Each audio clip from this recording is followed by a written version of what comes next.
Hi, Meatball. Meatball. She's so cute. Thanks for doing that, brother. Yeah, man. Okay.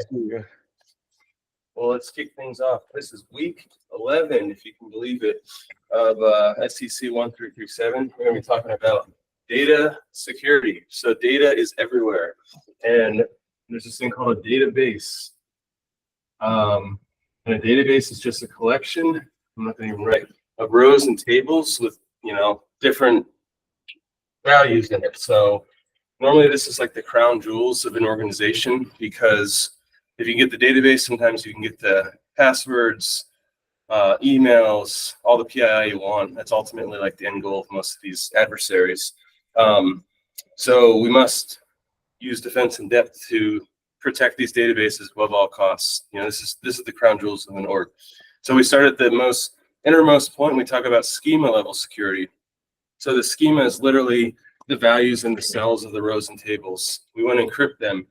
So we want to use a strong cryptographic, function like, for example, for symmetric AES-256, right? Or bcrypt or Argon 2. That way, if someone gets to the actual data somehow through the outer layers of, say, actually accessing the database to performing operations to getting to the values, this will ensure that the data is encrypted if it does get dumped and leaked, which is, inevitable, because just look at what's happened over the past 10 years, for example. And also these, the other thing you should be doing on the schema level is if you have something like passwords, for example, that are sensitive, you should add what's called a salt, which is a randomly generated value of a certain fixed length, say 32 characters.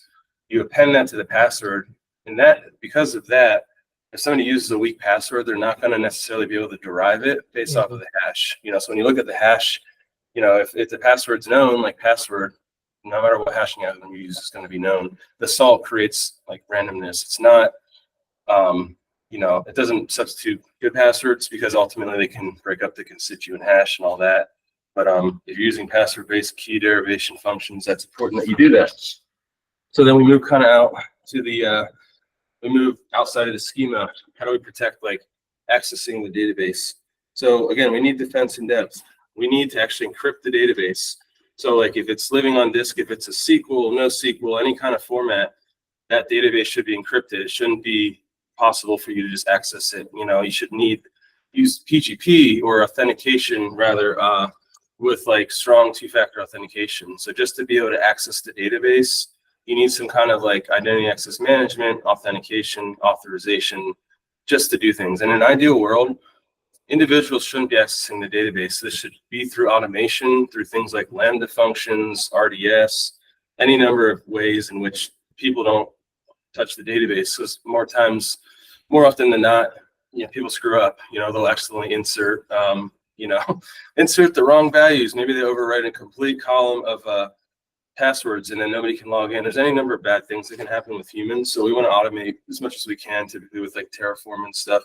And the data should be encrypted at rest, like the data on the disk, the database, also in transit. So as we're doing operations, we're sending data between, messaging queues, application servers, other microservices. We should be using symmetric encryption. Symmetric, if you remember from week 1, is faster, but has a smaller key length. So it's meant to be for short-term connections that are ephemeral. It's not supposed to be for long-term storage. For that, we use asymmetric encryption. RSA-2048 or ECC384 is the kind of common, because that's data that's supposed to be on disk longer. And as you expect, it takes longer to actually break the key. Symmetric encryption, for an example, is like Wi-Fi, WPA2. So you can create any character password with a 256-bit key, and that can be cracked pretty easily, even if it's strong. You only have to go through 8 different permutations. But when you're looking at like RSA, you're looking at 2048. And ECC, it's worth mentioning here for the crypto nerds that even though ECC has many fewer bits, there's a lot more entropy because of the randomness of parabolic curves. So if you actually look at the way elliptical curves are, they're non-deterministic as far as like a finite system goes, whereas RSA has it's a discrete log problem, it has a pretty predictable trajectory, even though it's going to take a long time to, for example, factor a key that size. it can be done, and it's MPE hard, but ECC at this point is, like I said, you can only have so much true randomness, because in a finite system, there really is no such thing as infinite randomness, but it's worth mentioning that. So data at rest, data in transit, we must encrypt.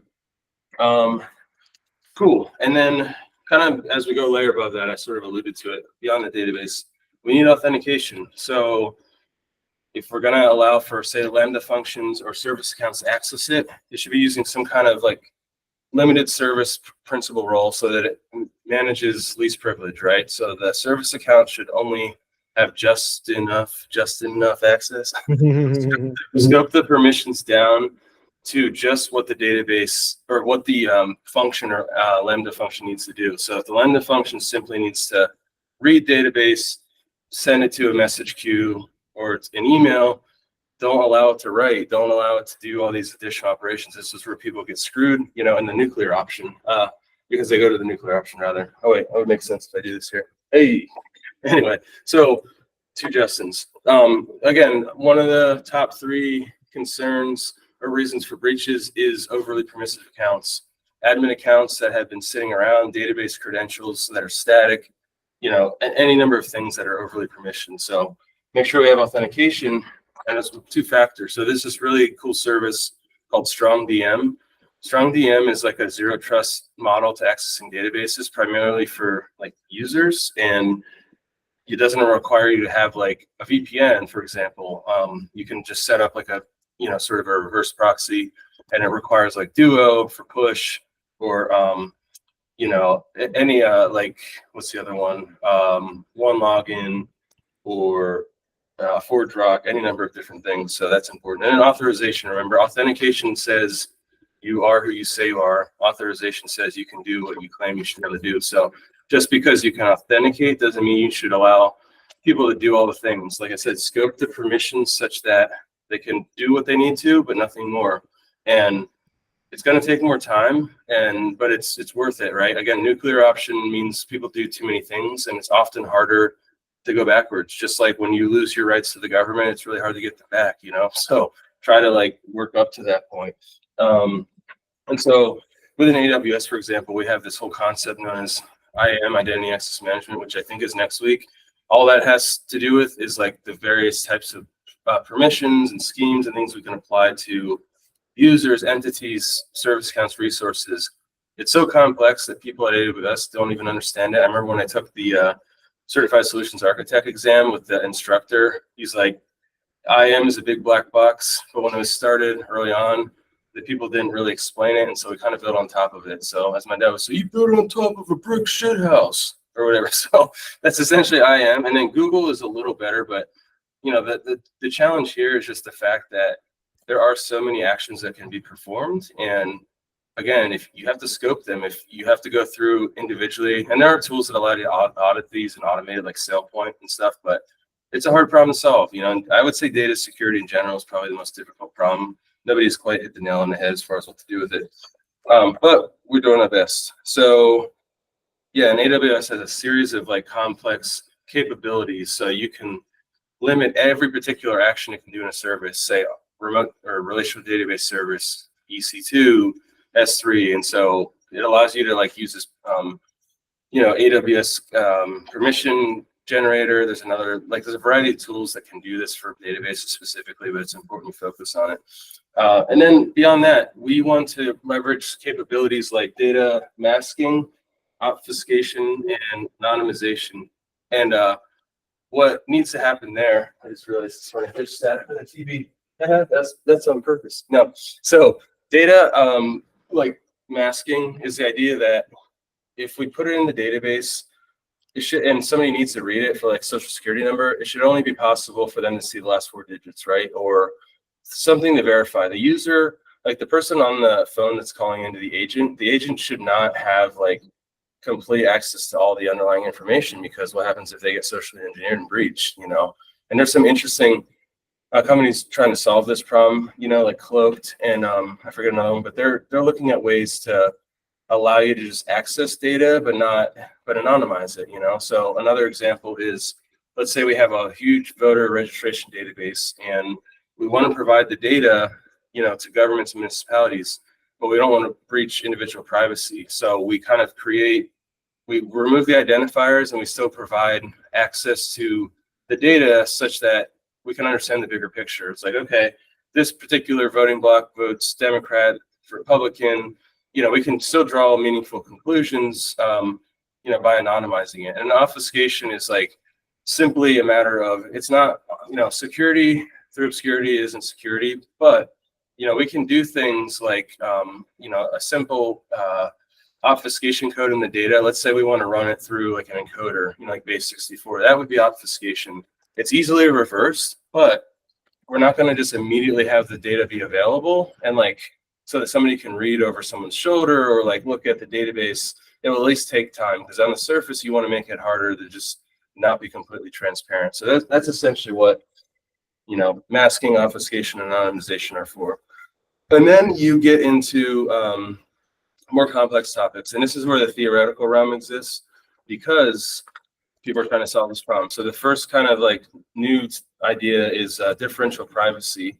And the idea here is we're going to find a way to release statistical information based off of available data, but preserve privacy. It kind of goes back to the whole problem of anonymization, but it's a theoretical concept. Nobody has quite nailed this in the head, because how do you draw meaningful data if you don't know the person? How do we associate an individual with an action? We can create groups and trends, but there's always anomalies and deviations. But there's this, this a concept floating around, and like I said, it's mostly theoretical. As far as I know, this is a problem though that perhaps will be solved down the road with quantum computers. But similar along that line, the problem that quantum computers probably can solve is this thing called homomorphic encryption. And it sounds trippy, but the idea here is that there should be a way to access the data, view it, and decrypt it and re-encrypt it sort of on the fly. As far as how that can happen, a quantum computer has the ability to make calculations theoretically in what's called a superposition. So in theory, there should be a way in which a quantum computer can look at the data, look at every possible value, extract it, and then all the while it knows the value, but nobody else does until they observe it, and boom, it's re-encrypted. So that kind of leverages the concepts of Heisenberg's uncertainty principle, Schrodinger's cat in the box, all this trippy ass shit that I'm actually dig more into and cover, in my my class in 2025 at University of Maryland. But all this is to say, the data is digital gold. We have had many breaches of data over the years that have affected the CIA confidentiality, integrity, and availability. Think about Equifax. The fact that they didn't encrypt or hash is the reason why your credit information is out there, and there are still people applying for loans on your behalf and completely wrecking you. Think about Cambridge Analytica, where they dumped all the info on voter registration trends, and realized that Facebook was actually manipulating content that they would provide and basically suppressing Republican. Say what you will about whatever party, but if you live in a democracy, you should have access to information, and Facebook got kind of fucked by that. Look at any breach over the years where it's the data target, right? 2013, credit cards, any number of sensitive things. You got to protect the data. It has to start in the core. We have to layer defense. We have to say, okay, from the outside, again, let's protect our data, our access to our database services, right? So our relational database, our NoSQL, and then we protect that by IAM, strong authentication, strong authorization, and logging, of course. And then once we get in, let's say we get through the service, then the database that contains all the rows and tables should also be encrypted, at rest, RSA, ECC, in transit as it's sending to other services, applications, messaging, email. And then at the core, the schema, each individual value should be encrypted with a strong function like bcrypt or argon2, and passwords and things. Credit cards should be salted. A salt, like I said, is a randomly generated value that should be unique per each value that then is hashed, so that the resulting hash is not completely predictable. Even if, like I said, if it's a strong password, if somebody's able to do some type of relay attack, like a birthday attack or a collision attack, and they're able to get your plain text, get your hash and determine it, it's not going to matter. So salt kind of creates a level of pseudo randomness, and it definitely protects people that use very weak passwords that are already known in the massive databases of passwords, like have I been pwned and dehashed and stuff. So that's data security in a nutshell. Ooh, and anyone out there, Bueller? Yes, me. So salting, how should the lay person get about doing that? Is there like apps that are specifically designed for this, or? No, it's not on them, honestly. It isn't. It's on So you? Okay. yeah, it's on the developers at the core. So like it's a function they have to implement because they have to actually like validate the salt, right? So yeah, it's actually not the user. The impetus on the user is use a password manager, right? You don't use the same password. Like make it hard so that if your password is like leaked, you can't guess it. Of course, like if there's no encryption, you're screwed, right? If it's a weak hash, you're screwed. The salt creates a level of randomness, and it protects especially like people that use Spring 2024, like known hashes in the database. It creates a pseudo randomness. But like I said, with enough time, people can rig up the salt hash with the other. But it's all about slowing people down. Remember, we can't stop them. We can just frustrate them. Exactly. D&D, or wait, defense DID. That's the theme. I think from week one, it's been like defense in depth. Yep. It's been the theme here, and also like security has to be frictionless, right? Like, yeah, that's what I was thinking. Don't expect the user to have to do that. Even like password managers, until you show them the productivity benefit, most people are just afraid.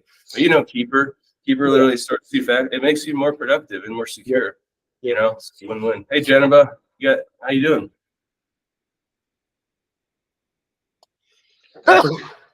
Well, I'm going to a show tonight. I think I might have told you or texted you. There's always something going on, man. The Anthem have you been to the Anthem, Zach? Mm-mm. I wish you were still here, but I'm glad you're checking on Meatball. Well, I need to check on Meatball. I need to rest, my man. Like I was stuck at the club for way too long last night. Oh yeah, if you don't mind, there's a pouch, there's morsels. If you don't mind, just filling that up. On the table. Yeah, maybe like 2 pouches, because until the lady comes tomorrow. I appreciate you. Wait, 2 pouches. Hold on, let me. Or like, yeah, if you like if you give her 2 because she's a meatball after all. These things. Yeah, exactly. Like there's a scissor there. Gotcha. Exactly. How about the can? How about the little can? Oh, what's that? How about the can? You have like. She doesn't really eat that because she's a spoiled ass princess. Because she loves, and then there's treats like right under. Okay. So I'll do the morsels. Okay, stay chill. Wait up there. I'll feed you in a second. Yes. Oh yeah, she's up there. She's like climbing down already. No, she knows. Like she's such a spoiled. I mean, why shouldn't she be? But hey, bro, I love you, man. Yeah, I love you too, man. Have a good show. Stay safe tonight. Thanks for setting me up last night and everything. Really always, man. Oh yeah. Rockable. Oh, wait. Oh yeah, Rockable. Yeah, I'm literally testing. Isn't it cool, man? Yeah. It's same one. Dude, and the thing is, if the pages get messed up, we can print new ones for free. Did you know that? Oh, no way. They put them online. They actually it's amazing, dude. Like it's a game changer. And also, look, did you see these? Did you see these sticky notes? Do you see this look on this? Yeah. Dr. J, it says. Don't you forget. See, like you can take these off and re-stick them. But this paper, it's made of a special material. So how do you print it? There's a certain, it's not a certain material. It's just there's a type of erasable glossy paper that you can buy. Oh, so you buy it and you can print it on there. Okay. Yeah, they provide like there's something I forget, but the reason they got all these free Rocket books is they just released the sticky note. Yeah, that's these cool. things are fucking cool. Anyway, so I gotta stop cursing. Fuck it. No. All right. Anyway, All right, bro. Take it easy. See you, Janema. Yeah. Oh, next week. Hold on. Next week is identity access management. A doozy. All right. See you guys. Peace. Bye.